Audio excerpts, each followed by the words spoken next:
This crime survived for decades because the people committing it were trusted. They were priests. They held sacred positions. The institution they worked for was ancient, established, and universally respected. And when the numbers stopped adding up, when shortages became undeniable, and when evidence finally accumulated beyond question, the system's first instinct wasn't to investigate. It was to protect the men in charge. That protection came not from loyalty or conspiracy, but from something far more dangerous: the assumption that respectable people don't need to be watched carefully. When we analyze financial fraud, we usually focus on what went wrong technically. We examine the methods, the deception, and the accounting tricks. We study how the criminals concealed what they were doing. But many systems suffer far longer than they should because verification never happens in the first place. Trust accomplishes something that elaborate deception never could. It stops people from looking. When financial failures are eventually exposed, attention turns to complexity, to inadequate oversight, to gaps in the system. But the real vulnerability often sits at a different layer entirely, in the social reality that credible people are assumed to be trustworthy in domains where we have no evidence they should be trusted. Sacred authority amplifies this. It wraps respectability in divine legitimacy. And once that wrapping is in place, questioning becomes something that feels wrong. So how does trust, something designed to reduce risk in human systems, actually become the mechanism that protects misconduct? How do the oldest institutions become the hardest to examine? And what does it take to overcome the power of respectability when respectability is being weaponized against accountability? Welcome to Financial Crimes Historian. Here, we study the financial crimes that shaped nations, industries, and entire eras. Before we continue, if you appreciate well-researched history documentaries without sensationalism, please subscribe to the channel. Supporting creators you enjoy is one of the most significant ways you help independent content thrive on YouTube. Elephantine Island in southern Egypt sits at the boundary between Egypt and Nubia, marking the first cataract where the Nile's rapids prevented navigation upstream. By the 12th century BCE, during the reigns of Ramesses IV and Ramesses V, the island had been a center of Egyptian civilization for over 1,000 years. The Temple of Khnum, the ram-headed god associated with the Nile's inundation, with creation, and with the potter's wheel that shapes human bodies, dominated the island's religious life. The temple was old, genuinely, profoundly old. Ramesses III had renovated it. Thutmose III, centuries before, had expanded it. Hatshepsut had contributed. The institution had survived wars, famines, and changes in political power that left most human structures in ruins. That survival meant something to people. It meant the temple had been managed competently across generations. It meant the gods themselves seemed to favor its continuation. The temple accumulated wealth not through exotic transactions, but through the ordinary operations of religious life. Pilgrims brought offerings. Merchants paid fees for temple facilities. The state provided grain allocations. Donations came from the wealthy, seeking favor from the deity or hoping for blessings. Over centuries, this accumulation created substantial reserves, grain stores, precious metals, and property holdings that stretched beyond what any individual could independently verify. People trusted the temple to hold their contributions safely. Not everyone trusted it consciously. Some never thought about it. They brought an offering, made their prayer, and left. The assumption was baked into the structure itself. Temples held wealth. That was their function. The priesthood was educated, initiated, and authorized by tradition and ritual to manage sacred resources. Why would you doubt them? A widow dependent on priestly support for her daily bread didn't demand accounting records. She received her allocation and assumed it was correct. A merchant delivering grain to temple storage didn't insist on detailed documentation of where the grain went. The temple said it received the shipment. The word of priests was sufficient. An official visiting from the capital might have noted the grain quantities recorded in temple records, but he likely accepted those records at face value. The alternative that the priests were lying seemed unthinkable. This wasn't naive. It was rational. In a world where verification requires literacy, time, and access to information scattered across multiple locations, trusting institutions is necessary. You cannot verify everything yourself. You must trust some institutions and the people who run them, or nothing functions. The question is never whether to trust, but whom and how much. The problem emerges when trust becomes a substitute for verification, when people stop looking because they believe they don't need to. When the institution's reputation becomes a shield that protects what happens inside, preventing anyone from examining whether the reputation is deserved. Years passed at the Temple of Khnum, with no one counting the actual grain in the storerooms against what the records claimed was there. No external auditor compared the written accounts to physical reality. No skeptic raised questions that might have seemed transgressive, doubting the honesty of sacred officials, for instance. The system worked because people believed it was working. And that belief, that profound and unexamined trust, allowed the theft to continue indefinitely. The armor of authority. Penanukes held the formal title of Wab priest at the Temple of Khnum. The title carried weight in ways that are difficult to appreciate from a modern distance. A Wab priest was ritually pure, specially trained, and authorized by the god himself through initiatory rites that ordinary people did not witness and could not understand. The title compressed complex judgments into a single signal. It said, "This man has been examined. This man has been found suitable. This man has the knowledge and moral standing to handle sacred matters." By extension, it implied that he could be trusted with everything associated with his office, including the temple's finances. People working within the temple hierarchy had no reason to doubt his integrity. He held his position through the normal channels. His authority derived from the same sources that made the institution itself trustworthy. To question Penanukes' honesty would have meant questioning the system that elevated him, and that system was sacred. He worked alongside other priests, including colleagues who shared in his profitable arrangements. There were formal divisions of labor within the temple. Some priests handled rituals, others kept records. Still, others managed the distribution of resources. These divisions created the appearance of oversight. If one priest was handling finances, surely others were checking his work. If one person was recording transactions, surely others were verifying the records. But appearance and reality diverged. The system that should have provided internal checks had been compromised at key points. Montuher Kopchev, the chief of police at Elephantine, was the official explicitly charged with investigating misconduct. His title carried even more authority than Penanukes'. A chief of police was not a scholar or a ritualist. He was a law enforcement officer, expected to be skeptical, trained to investigate, and authorized to bring charges. If anyone should have caught the theft, it was him. Montuher Kopchev was also bribed. The moment that bribe was accepted, the entire system of internal accountability collapsed silently. No one knew. No one could see it. From the outside, the structure still appeared intact. The chief of police remained in his position, still commanding authority and still possessed of the power to investigate. But he had been converted into a barrier against investigation rather than a tool for it. How institutions manage belief. The Temple of Khnum didn't just manage assets, it managed beliefs. It created a sense that this institution, because of its age and its continuity, had proven itself across centuries. That proof seemed encoded into its very existence.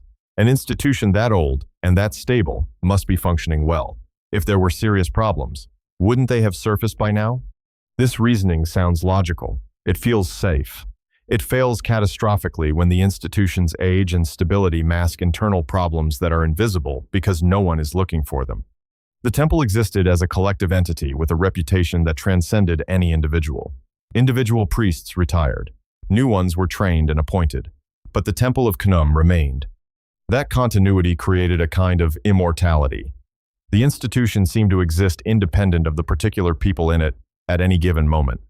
That perception served a function. It encouraged people to trust the institution even when they might have doubted specific individuals. It made the temple feel safe as a place to deposit wealth.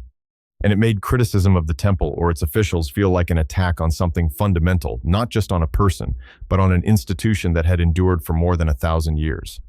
No single priest took personal responsibility for verifying the entire grain in inventory. That was the temple's job, collectively. But when something belongs to everyone in an institution, it often belongs to no one in particular. No individual felt the weight of personal accountability. The institution itself was responsible, the thinking went, and institutions maintain themselves through their own internal mechanisms. Except institutions don't verify themselves. That requires people. And if the people charged with verification have been bribed or removed, then the system fails in ways that are completely invisible from the outside. Collective endorsement became the currency of authority. The fact that multiple priests worked within the temple, that the institution had survived centuries, that numerous officials claimed everything was functioning properly, these things combined to create a fortress of respectability that no individual accusation could penetrate. Even when problems appeared, even when numbers didn't align, the institution's response was defensive rather than investigative. When lower-ranking priests raised concerns, they found themselves removed from office. Not because their accusations were examined and found false, but because their willingness to raise questions at all was treated as an offense against the institution itself. The long accumulation. A barge captain named Khnum collected grain shipments destined for the Temple of Khnum. He was responsible for transporting the offerings from merchants and state warehouses to the temple's storage areas. In that position, he was uniquely placed to divert shipments, to claim that deliveries had arrived when they had not, or to acknowledge receipt of less grain than was actually delivered. Over nearly 10 years, Khnum embezzled more than 5,000 sacks of grain. That averages approximately 500 sacks per year, substantial enough that it should have triggered investigation, yet small enough that it could be rationalized away through ordinary accounting anomalies. A shortfall might be explained as transport loss. Some grain is always lost to spoilage or accident during transit. A discrepancy in the records might be attributed to clerical error. The scribe recording the delivery might have written the numbers before confirmation. Perhaps the actual count was different, and the correction was pending. Perhaps the grain was reallocated for a festival or emergency. Explanations exist for everything. Each individual shortage was technically explicable. The pattern consistent shortfalls across years. A systematic drain on resources became visible only if someone examined the entire system carefully. And the entire system was controlled by the people stealing from it. Kakepesh, a senior priest holding the title God's Father, began to notice the pattern. His position gave him access to more information than ordinary priests. He could see records, understand quantities, and recognize inconsistencies that wouldn't be obvious to someone without training in the temple's operations. What Kakepesh encountered was not a single dramatic act of theft that would have been unmistakable. It was a slow, sustained extraction of resources disguised as normal temple operations. To raise this concern required him to essentially accuse colleagues of profound dishonesty. It required him to challenge the integrity of the institution itself, or at least of its officials. So he did raise the concern. He brought his accusations to Montuherkopchev, the chief of police. He documented what he had observed. He presented evidence of the discrepancies. Montuherkopchev assured him that everything was sound. The records were correct. There was no problem. The matter was closed. The mechanism of suppression. Kakepesh didn't accept this dismissal. He pushed back. He demanded further investigation. He insisted that something was wrong, that the evidence showed patterns of theft, and that the situation required serious attention. In response, he found himself facing pressure from within the institution. He was not formally charged. He was not given a trial.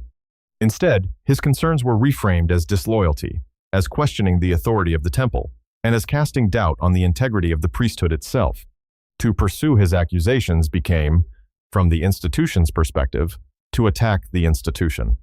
When Kakepesh raised concerns about priests under Penanukis' supervision, when he questioned whether the grain had truly been received, and when he documented inconsistencies in the records, those actions were treated as insubordination. They were seen as challenges to the authority structure itself.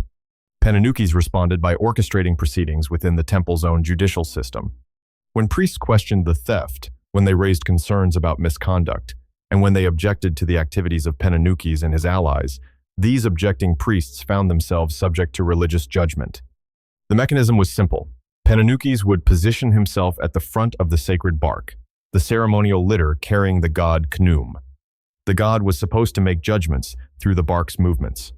Priests and people would gather, and the bark would move, supposedly guided by divine will, toward or away from the accused party. Movement toward the person meant judgment in their favor. Movement away meant condemnation. Penanukis controlled the movement. By positioning himself at the front of the litter and directing how it was carried, he could ensure the god's judgment went exactly as he desired. The objecting priests received their condemnation. They were removed from office. They were replaced by others more amenable to corrupt activities, to use the language of the surviving papyrus record. From the outside, this looked like justice. A priest raised a concern, the god was consulted through his sacred oracle, and divine judgment was rendered. Who could object to that? You might as well object to the will of the deity itself.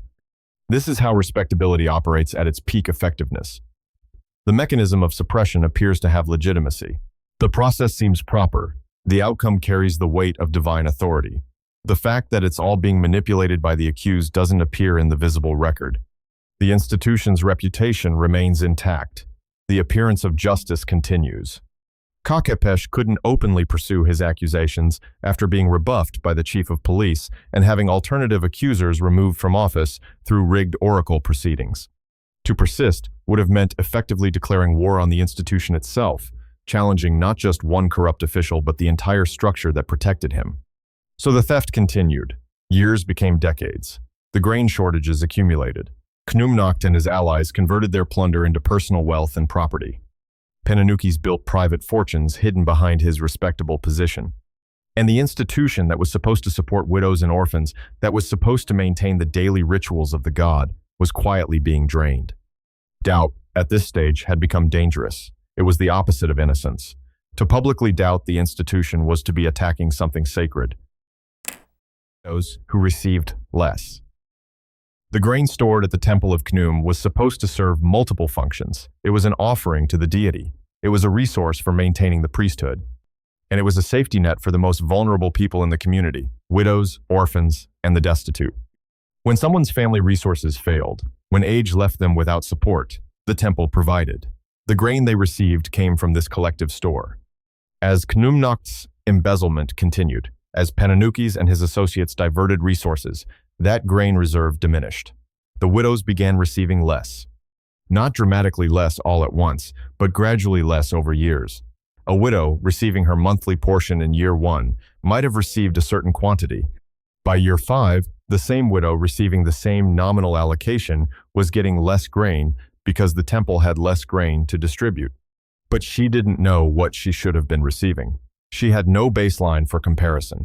She received what the temple gave her and assumed it was correct. Her private experience was simply that the system provided for her, though perhaps not as abundantly as it had in the past. That shortfall was her loss to absorb. Multiply this across dozens, hundreds of vulnerable individuals. The theft wasn't creating visible victims in the traditional sense. No one was stabbed or deprived all at once. The harm was diffused across a population of people who had no way to verify whether they were being treated fairly. The institutional hemorrhage. What should have been a growing reserve of grain instead became a depleted resource. The institution that had survived 1,000 years by slowly accumulating wealth was now slowly hemorrhaging it. That hemorrhage was hidden inside normal operations. It didn't show up as an obvious disaster. It showed up as the grain stores being less robust than expected, as reserves running lower when crisis came, and as the temple being less able to respond when emergencies demanded immediate resources. This is what happens when institutions are compromised at the level of financial management. The damage is structural. It doesn't announce itself. The institution continues to function, performs its rituals, and maintains its operations. But it's hollowed out internally, like a building that looks solid from the outside while its foundations rot. Meanwhile, the people committing the theft were converting it into private advantage. Penanukis and his associates weren't simply taking grain and destroying it. They were selling it, trading it, and converting it into wealth they could accumulate, hide, use to purchase property, or secure influence. They were building private fortunes while the institution they served lost resources it could never recover. A priest could acquire property far beyond what his priestly salary could purchase. He could establish himself financially in ways that secure him against future difficulty, that give him leverage over others, that allow him to live at a level of comfort vastly exceeding what a respectable priest should achieve. But all of it came from theft disguised as normal temple operations. When investigation fails, Kakhepesh had documented his accusations. He had written them down and recorded them in a papyrus that would survive more than 2,000 years. His complaint made its way into a document now known to scholars as the Turin Indictment Papyrus. It sits in a museum in Turin, Italy, a physical artifact of corruption that couldn't be suppressed. But in its own time, that papyrus document didn't immediately produce justice. It documented the problem. It created a record. but institutional inertia protected the accused. The chief of police was bribed, the institution was defensive, and absent external authority with the power to override internal resistance, the investigation went nowhere. It's a pattern that repeats across history and across types of institutions. An internal complainant raises accusations. An internal investigation is conducted by people compromised in exactly the ways the complaint describes. The investigation finds no problems. The accusation is dismissed. The accuser sometimes faces professional consequences for raising the concern in the first place. Kakapesha's accusation, preserved in papyrus, eventually did reach decision-makers at a higher level. The damage was already decades old. Thousands of sacks of grain were already gone. The private fortunes were already established. But at some point, the theft became too large or too obvious to ignore, or authorities changed, or someone decided that protecting the institution required confronting its corruption.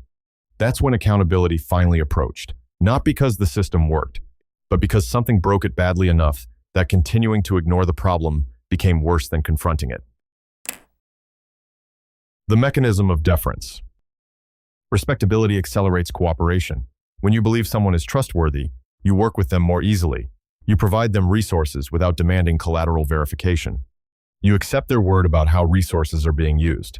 You assume that they know what they're doing and that they're acting in good faith. A merchant bringing grain to the Temple of Khnum accelerated that delivery because he trusted the priests would handle it properly. He didn't demand to inspect the storage facilities, didn't insist on independent verification of where his offering went, and didn't check months later to confirm that his contribution was actually used as intended. He trusted the temple. That trust made the transaction smooth and fast. That efficiency is real. Trust does reduce friction in human systems. If you had to verify everything, if you had to independently confirm every claim, if you had to establish evidence for every assertion before accepting it, systems would move at a glacial pace. Organizations couldn't function. Society couldn't organize itself. But that efficiency comes at a cost, and that cost becomes visible only when trust is betrayed.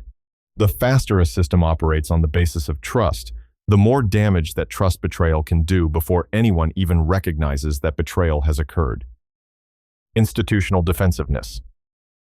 When Kakapesha's accusations began circulating, the Temple of Khnum's response was not to investigate thoroughly, it was to protect itself.